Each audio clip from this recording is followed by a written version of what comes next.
Moi, je suis très touchée par de voir ces femmes, ces actrices très connues qui décident de se mettre à nu, de se donner la main pour former une chaîne de solidarité afin de passer un message clair, net et précis. Je salue leur courage parce que ça prend énormément de courage, puis c'est pas facile. Mais sauf que là, ils sont une gang qui se tiennent. Nathalie Simard sait très bien ce que ça veut dire oser tenir tête au plus puissant de l'industrie artistique. Il faut du cran et il faut de la force. Elle l'a fait seule, malgré la peur et le chantage. C'est la peur. Puis même encore, tu sais, moi, je me suis fait menacer par mon agresseur. Si tu parles, tu n'auras plus rien, tu vas briser la carrière de tout le monde. Tu sais, je m'occuperai plus de toi.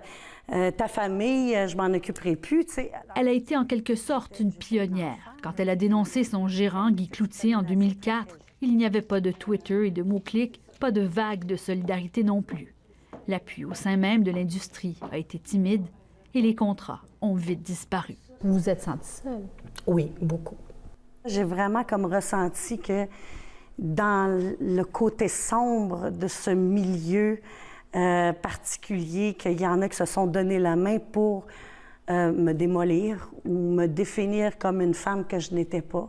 C'est ce qui m'attriste le plus, de voir jusqu'à quel point on peut se rallier du côté du criminel et comment la victime est laissée pour compte, et que c'est la victime ou la survivante, parce que moi, je suis plus une victime, aujourd'hui, je suis une survivante, et c'est moi qui mange les coups que lui me fait.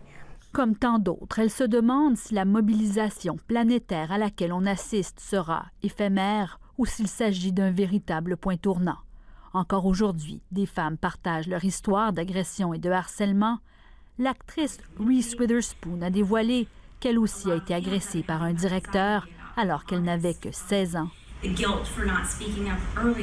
Elle dit qu'elle a honte d'avoir gardé le silence, qu'elle en veut à mort aux agents qui lui ont conseillé de se taire pour protéger sa carrière. Sauf qu'à un moment donné, il faut se lever debout. Faites-le au moins pour vos enfants. Il faut le faire pour, justement, avoir une nouvelle génération saine d'esprit et forte, parce que ça brise une vie solide. Il y a eu un prix pour vous? Ah, énorme. Énorme. C'est l'injustice. Il y a tellement d'injustice, même s'il a plaidé coupable, qui s'est défini comme un monstre, il y a encore de l'injustice qui me suit. Puis ça fait mal. Quand vous voyez le milieu artistique aujourd'hui s'insurger de ce qu'on dénonce à Hollywood et dire « faut dénoncer ceux qui font pareil au Québec », est-ce qu'il y a une hypocrisie là-dedans? C'est à eux de le dire. Je ne peux pas me prononcer là-dessus. Moi, j'ose espérer et j'ose croire que c'est un éveil. Je reviens toujours à l'éveil, un éveil de conscience. Là. Allô, là. C'est ça qu'il faut faire, puis c'est ça qu'il aurait fallu faire il y a 13 ans de ça, puis c'est ça. Quand vous avez dénoncé? Oui, oui. Vous n'avez pas d'amertume? Non.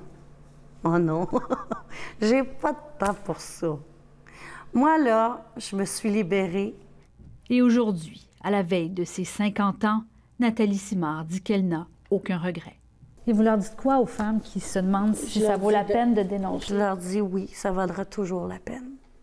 Il lui aura fallu des années pour se guérir. Elle a recommencé à donner des spectacles. Elle gère à temps plein sa cabane à sucre avec son conjoint.